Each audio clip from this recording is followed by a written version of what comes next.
Gosh, it was fun being on the Atheist Podcast, wasn't it, Adam? It was great. It was absolutely great. I'm Benjamin Hockman, sports columnist for the St. Louis Post-Dispatch. Adam is Adam Flores, the great director of Shakespeare in the Streets, and we got to talk about it on the podcast. Yeah, and we just want to remind you to come out and see it. It's going to be September 14th, 15th, and 16th. We said that a bunch during our conversation, but you can always use another reminder. Yeah. It'll be down across from the stadium, down on Olive and 22nd. Now, if any of that has changed, you could find it at stlshakes.org/sits. Sits is Shakespeare in the Streets. That's what we call it shorthand. Yeah, and check out, if you didn't hear our podcast, check it out. We had a bunch of fun being on it. Yeah, we did. And then come down and see Ben's writing, my directing, and a million fantastic neighbors sitting out and watching a great story of soccer in St. Louis. Is there anything that you think that, as a reminder, that they should know is the best thing about soccer in St. Louis? The best thing about soccer in St. Louis is that it connects St. Louis, and seemingly everyone's got some soccer story, and also there's like a 6 degrees of Kevin Bacon situation, maybe like a 6 degrees of Daryl Duran or something like that. Yep. Like everybody knows somebody in the soccer community. That sounds like a great thing. So come out and check it out. Let us know. STL.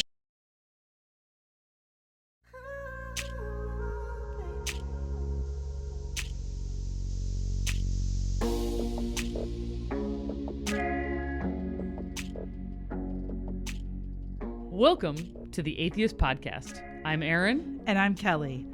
Atheist is where we will explore American cultural trends through the lenses of a devout theist And a devout atheist. We will discuss the messiness of being human. the latest in social science, psychology, and American culture. And what any of it has to do with Homo sapiens' longtime preoccupation with religion.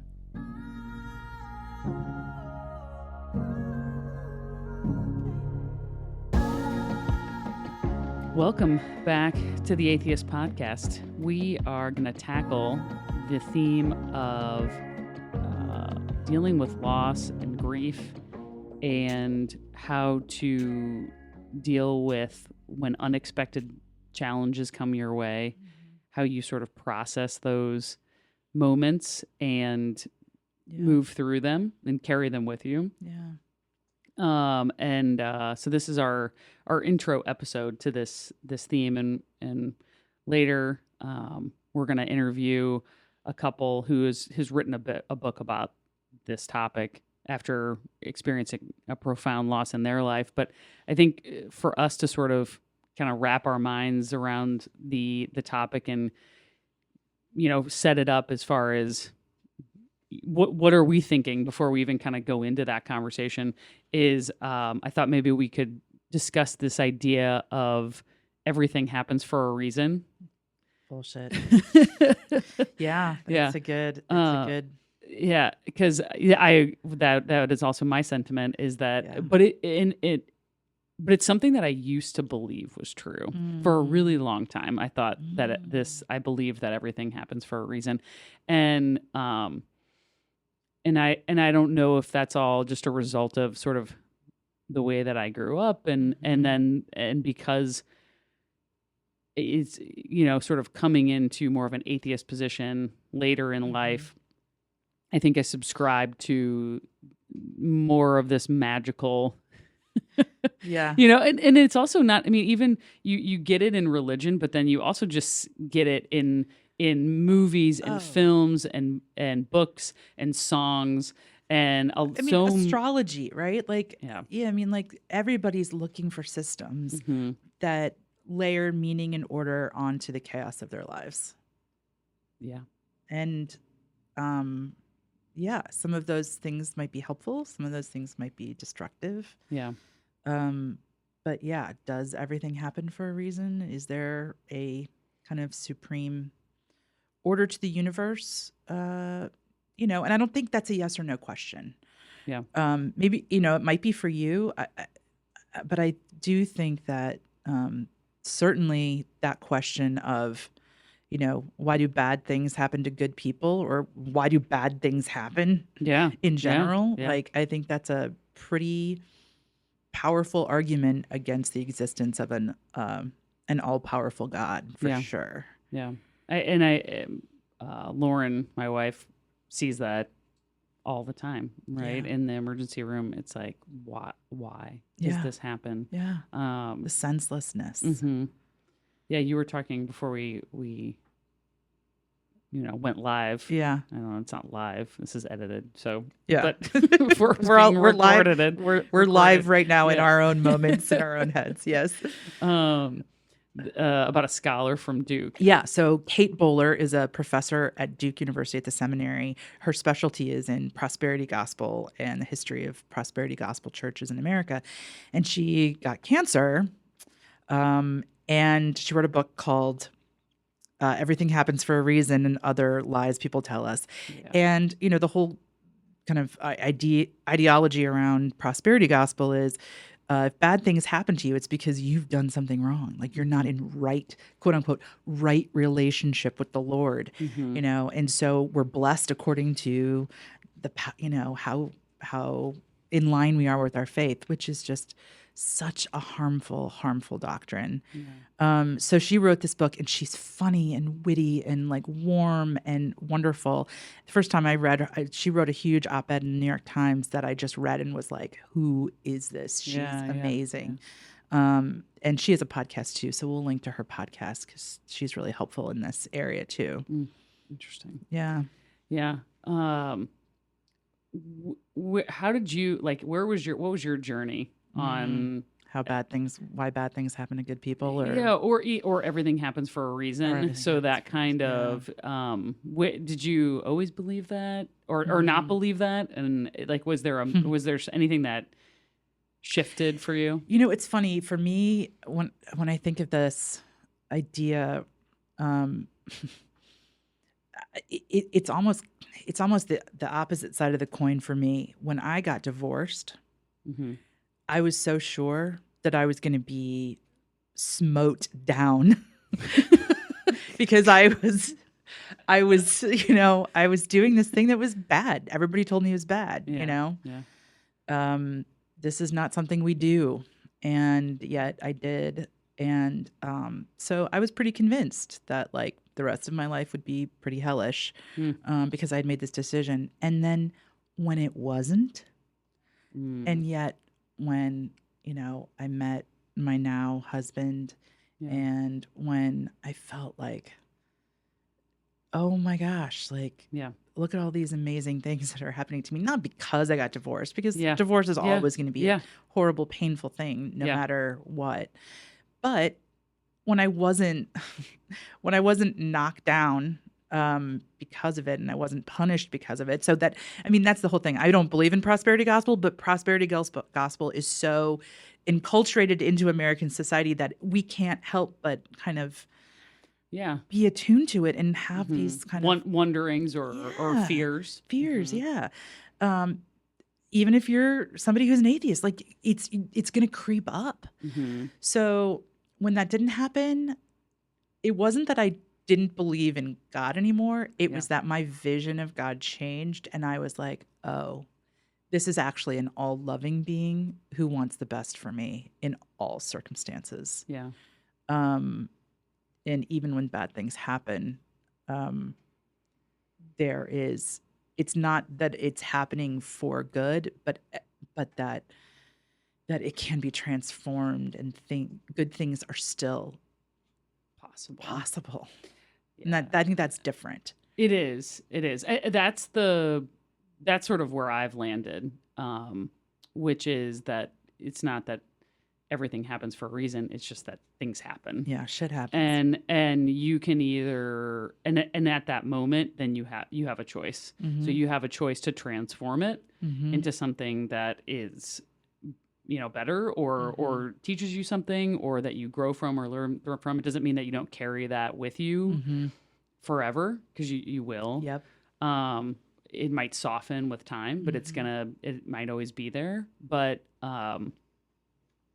and I think for me that shift in thinking really happened in the last decade, and so where I wish I mean, it just is what it is. I guess I don't know. Yeah. It's not really worth wishing anything, but it's just that being able to look at it in that way gave me more agency and more like thoughtfulness around intention, you know, and so that it's not about anything that's, to me, it's not anything that's magical.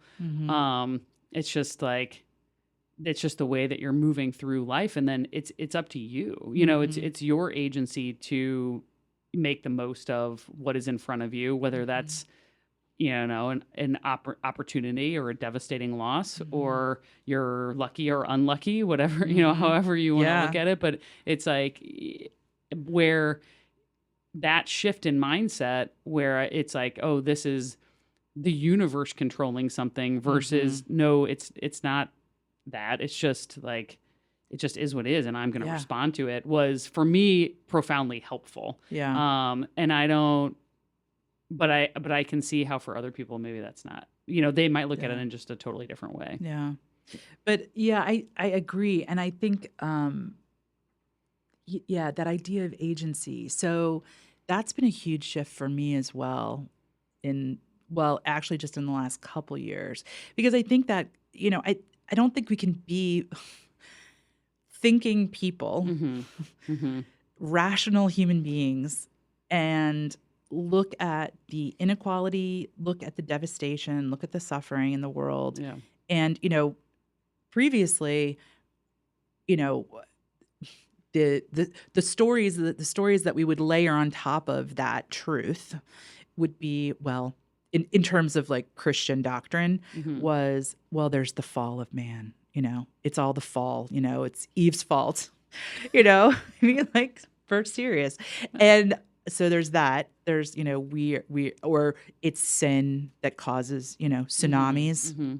Okay. I don't think so. Right. But yeah, the sins, but I mean, but you can look at, how we've treated the earth and how, global devastation. You can ascribe meaning. You can ascribe meaning to all kinds of things. And that's, I mean, the tsunami thing, that's a great anecdote, because that's also been like kind of the big shift for me in this, my 30th decade of life, is like that I've spent so much more time reading about how, neuroscience, how the mind works, evolution, why do human beings, innately believe in the things that they believe, just become more of a student of history and philosophy. And the more that I learn about those things, the more I'm like, yeah, I think my position is the right one. But that's just me. Yeah. But that's me ascribing meaning to the things that I seeing what I want to see.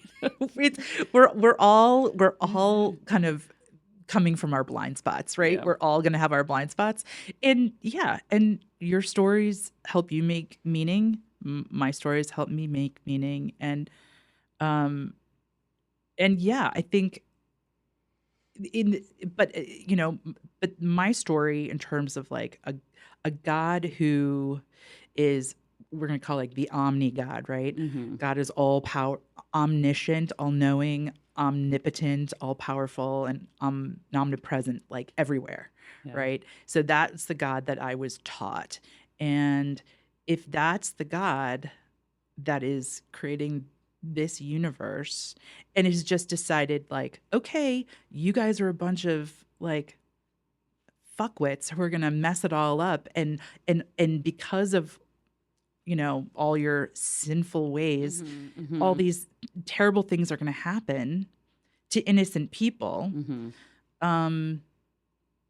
Like, that's not necessarily a God I want to follow. Now, again, the nuance here is I do think that we have corporate responsibility for all people, and that things that I do and that I choose do have an effect on innocent people. The way I consume, the way I, choose to spend or hoard my money. Yeah, like vote with your dollars. Yeah, like I think there are things that we do that have effect, but again, that's that's part of the nuance.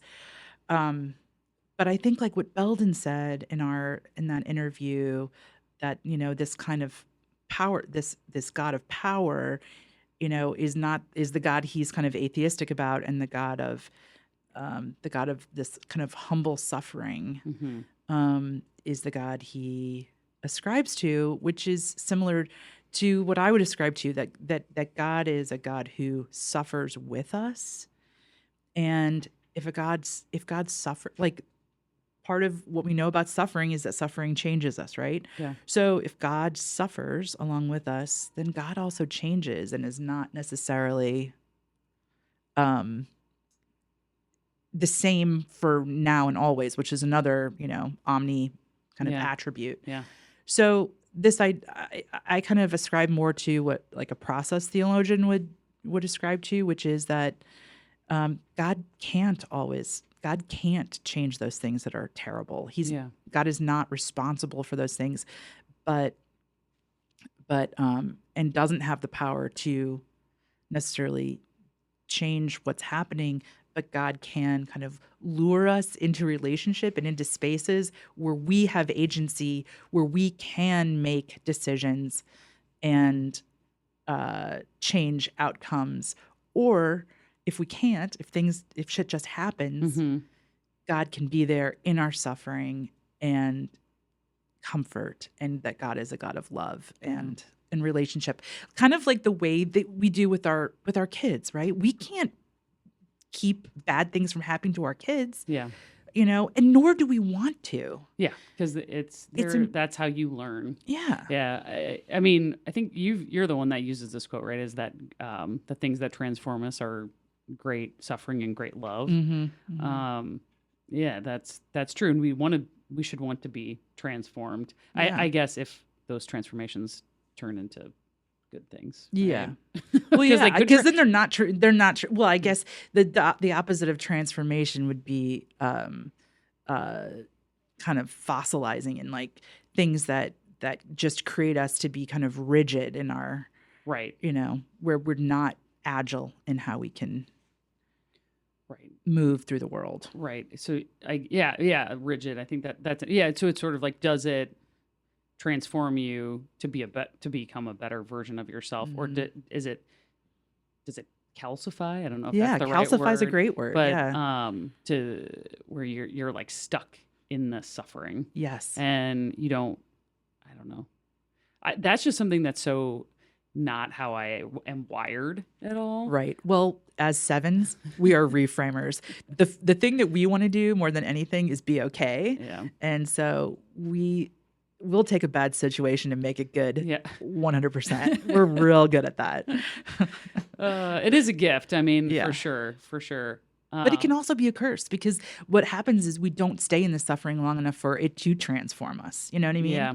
Like, there is something to be said for paying attention.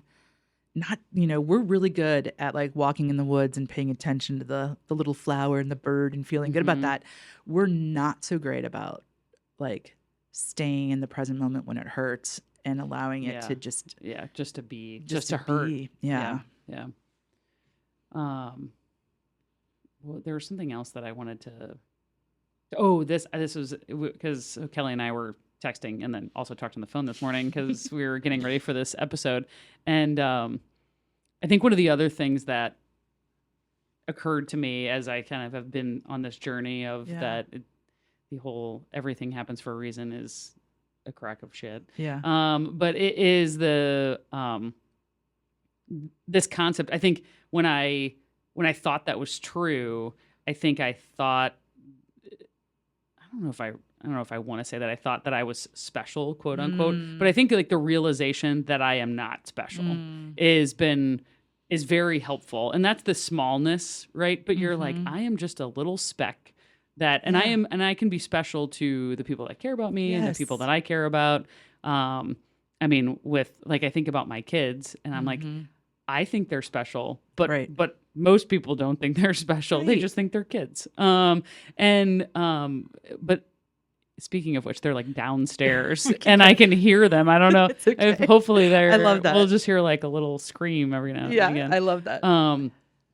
But, I think recognizing the smallness of, my place and the time, this like small amount of time that I'm spending on this rock as I just kind of pass through, I don't know. It just is intention with this idea that like everything happens for a reason. It's like, why would there be anything that's cosmic that's sort of orchestrating my life? Like when my life is really pretty insignificant in the grand scheme of things. Right. I don't know. It just doesn't. Those two things don't jive. I get together with me. I totally get that, and yet I think there's a difference between, like I'm not special, and I'm loved. Oh, yeah. Right? Yeah. And so I think that I can be small and I can be very ordinary and very kind of just, I'm just your normal average Joe. Right. But I'm also beloved by my friends and my family. Yeah. And, you know, if you are a theist, you know, beloved by God. And that, again, is that sense of, does that, you know, and that idea, like, does that make me special? No, it makes me loved. Yeah. It makes me loved. Yeah. And I think that's different. There's this book that it's called Generations by Jean Twenge, and I talk about her all the time because I think she's brilliant. But this concept or the phrase that I am special being used in books. So there's a database that you can use that Google puts all the books into and sees like what phrases are being used more or less over time.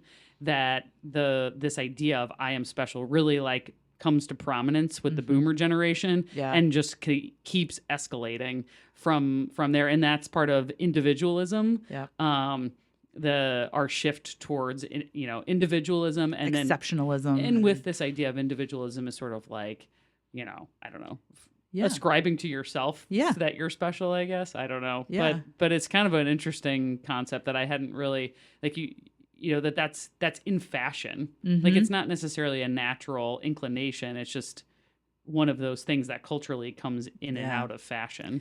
It's interesting. There's a priest named Henry Nouwen who is very prolific writer and just a beautiful human being. And one of my favorite quotes is, he says, you are not what you do. You are not what you have. You are not what other people say about you. And I use that phrase when I like I'll do a meditation with high school kids, right? So good. Isn't it?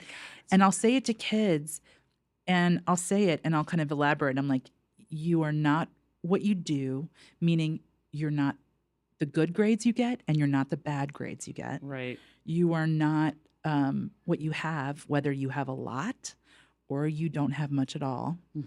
And you are not what people say about you, either the reviews that are, you know, amazing, your 5-star reviews, and, you know, the bullying or the bad things that people say. Yeah. So we're not and I remember saying, you know, that at one point, and I think that's so good for kids to hear. It's good for everybody. It's good for everybody to hear, 100%. But I had a friend who said to me when I had said that, he said, well, you know, what are we? Like, if we're not those things, like what's left? Yeah. And I'm like, just our innate belovedness. Right. That's it. Right. We are just worthy of love regardless of those things. And yeah, I think that's a pretty... Yeah, I mean, I almost felt like it's almost being able to be at peace with yourself, a contentment, and like having a deep sense of contentment, and that I think that's what we all strive for. Yeah, or that's where deep satisfaction comes from. Yes. Yeah, you saying that just like made my breath like drop into my body like all the way down. Yeah. Because we are so restless. Yeah. We're just so restless. And I told you just before we got on too that I've already been hooked into this like new app, this Threads app on Instagram, which is Zuckerberg's answer to Twitter. And already, man, I mean, why am I doing this? I don't know. I know. It's so bad. It's so bad. And people are even like posting this like dopamine. Like they know what they're doing. They know how it's affecting them. Yeah. But there's and just like reading all this like They do, but It's like do junior they? high. Do they? When people, yes, dopamine, but do they actually get what dopamine, like a dopamine dump into your system all the time? What that does? I don't know that people really totally get that. No. Because what happens is when you press on the pleasure side of your brain all the time, which is what dopamine does, the response in the brain isn't neutral, it's negative, Right. which means it causes you pain. Right. And which is what anxiety, discomfort, like I have to, a compulsion to check and check and check. That's what it creates. Yeah. Which I don't know. I don't know that people really appreciate the cycle of addiction that they're putting themselves into Yes. when they are referencing that. Yeah. I can personalize that. What I'm doing when I am cycling in the Threads app at 11 o'clock at night, and my husband's like, "Put it down." Yeah. But yeah, and I think what happens is both a physical, right? It's that physical reaction, but it's also this just existential restlessness. It's so bad. Which is what causes us to Feel not content. feel not content. Yeah. Yeah. Well, with that, I think, tune into our next episode because we're going to talk to two people who have figured out how to find contentment in the very most- tragic circumstances. And they offer something that I think we all can learn from. Mhm. So thanks for listening. And we will catch you in 2 weeks. Yeah.